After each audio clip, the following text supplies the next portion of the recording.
L'année passée, le monde a été frappé d'une inflation record à presque tous les niveaux. Les box, comme tous les autres business, n'ont pas été épargnés et ont vu leurs coûts augmenter. Pour autant, est-ce la fin des box par abonnement? La réponse est évidemment non. Le marché des box est resté en croissance fulgurante en 2022 et va continuer d'augmenter en 2023. En revanche, avec l'augmentation des prix, il devient plus important que jamais que de savoir bien maîtriser ses marges. Parce que les bénéfices de votre entreprise dépendent justement de votre capacité à bien gérer vos marges. Une mauvaise gestion de vos marges peut littéralement conduire votre business à la faillite, tandis que si vous en avez une bonne maîtrise, vous pourrez prospérer et continuer de générer toujours plus de revenus. C'est pour ça que dans cette vidéo, on va voir ensemble la liste des coûts actualisés d'une box en 2023, comment bien calculer vos marges et le bénéfice potentiel qu'on peut générer avec sa box qui, vous allez le voir, fait du business des box l'un des plus lucratifs quand on part de zéro. Ce que j'ai fait pour simplifier les calculs, c'est prendre pour exemple une box avec des chiffres ronds. Un prix de vente public à 30 €, ce qui est la moyenne dans le domaine des box, un chiffre d'affaires de 20 000 € par mois, ce qui représente 667 abonnés, et les coûts de nos box sur le mois de janvier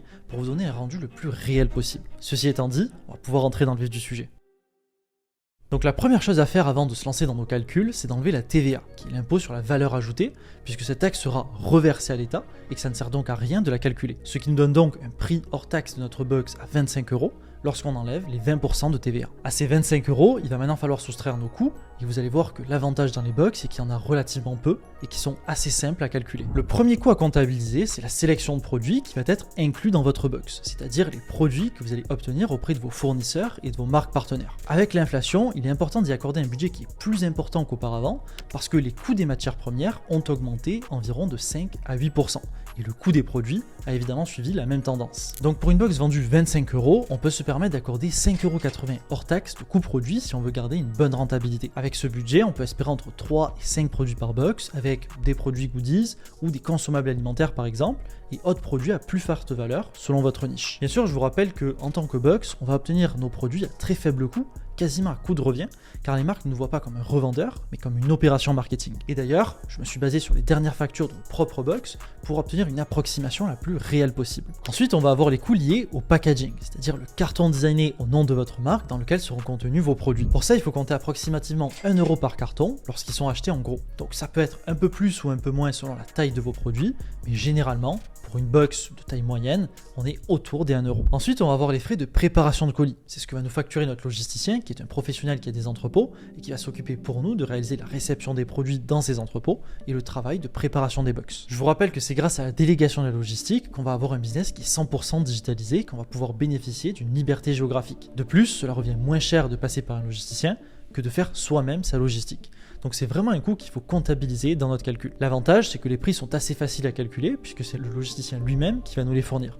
Donc pour la réception des produits et la préparation des box, il va falloir compter 1,40 € par box. Après, il va falloir compter les frais d'expédition des colis, qui est peut-être le coût qui a le plus augmenté en 2023. Maintenant, l'avantage, c'est que notre logisticien va nous faire bénéficier de ces tarifs préférentiels d'expédition auprès des transporteurs, ce qui nous permet de ne pas payer le plein pot et de quand même bénéficier de rabais intéressants. Là-dessus, il faudra compter 5,50 € par box en 2023, lorsqu'on commence à faire un peu de volume. Ensuite, un coût qu'il ne faut pas oublier de comptabiliser, ce sont les frais sur commission que vont nous prendre notre site web et notre solution de paiement pour nous permettre de piloter notre business sans avoir trop d'aspects techniques à gérer. Donc pour ça, il va falloir compter 2,4% de notre chiffre d'affaires plus 25 centimes d'euros, soit 1 € total pour les frais sur commission. À partir de là, on a déjà l'ensemble de nos coûts de revient pour faire parvenir nos box à nos clients. Donc si on fait le calcul, 5,80 € de produits, 1 € de packaging, 1,40 € de frais de préparation logistique, 5,50 € de frais d'expédition, 1 € de frais de commission, ce qui nous fait un total de 14,70 € de coût de revient par box. Ce qui nous donne donc une marge brute de 10,30 € si on soustrait notre coût de revient de 14,70 € au chiffre d'affaires de notre box, c'est-à-dire 25 €. On se retrouve donc avec une marge brute de 41,2% dans les box en 2023. Donc vous voyez qu'on conserve une marge brute qui est extrêmement intéressante de 41,2%, ce qui est franchement une bonne marge dans l'e-commerce, à condition bien sûr de savoir gérer ses coûts en passant par les bons prestataires. A noter quand même que cette marge, elle va varier en fonction de votre volume de chiffre d'affaires. C'est-à-dire qu'elle peut être plus faible à vos débuts quand vous n'avez que quelques dizaines d'abonnés, étant donné que vous avez moins de pouvoir de négociation, et à l'inverse, elle peut être encore plus élevée si vous avez plus d'abonnés, parce que vous aurez tout simplement plus de pouvoir de négociation grâce à vos volumes. Maintenant, ce qu'il faut garder en tête, c'est que quand vous démarrez, que vous avez seulement quelques dizaines de clients, vous avez certes une marge plus faible, mais vous n'avez quasiment pas de coût fixe. Donc la marge est presque 100% là pour financer votre croissance et vous permettre de vous payer. Et c'est uniquement quand votre business va grossir que vos coûts fixes vont augmenter.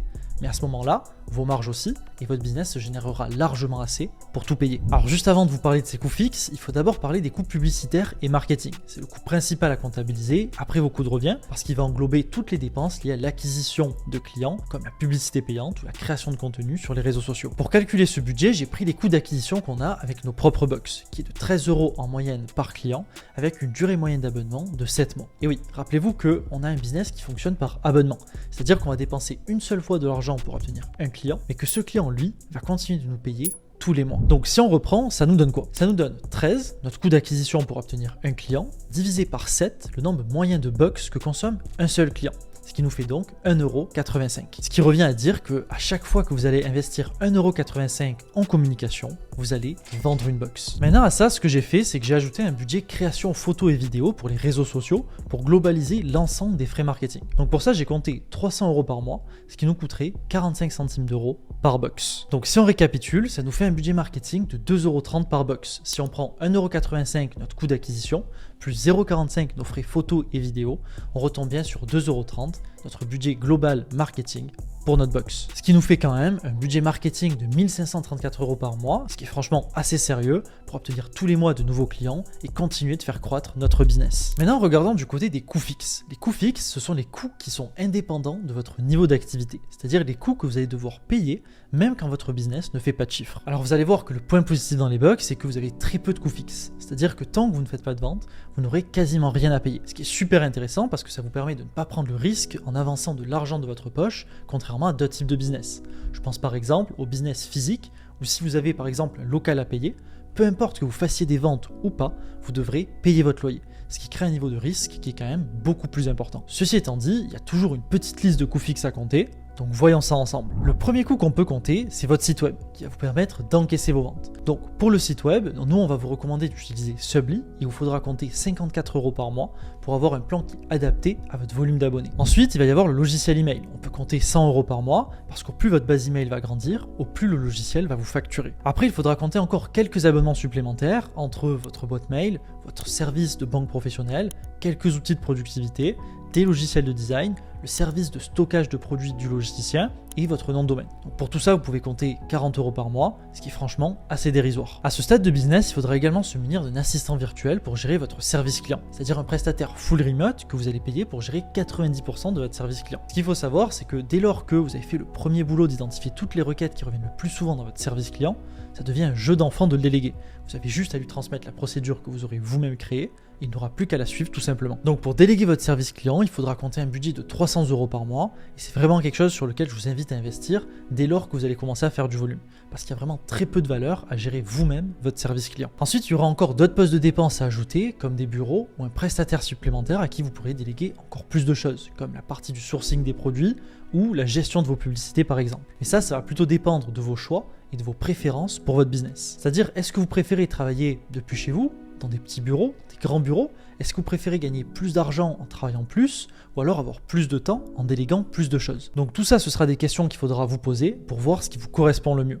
Mais comme les réponses vont être différentes pour chacun d'entre nous, je vais m'arrêter ici en termes de dépenses. Donc si on reprend l'ensemble de nos coûts fixes, on se retrouve à 474 € par mois. Et ce qu'on va faire, c'est diviser nos coûts fixes par le nombre de box qu'on expédie pour avoir une sorte de coût fixe unitaire.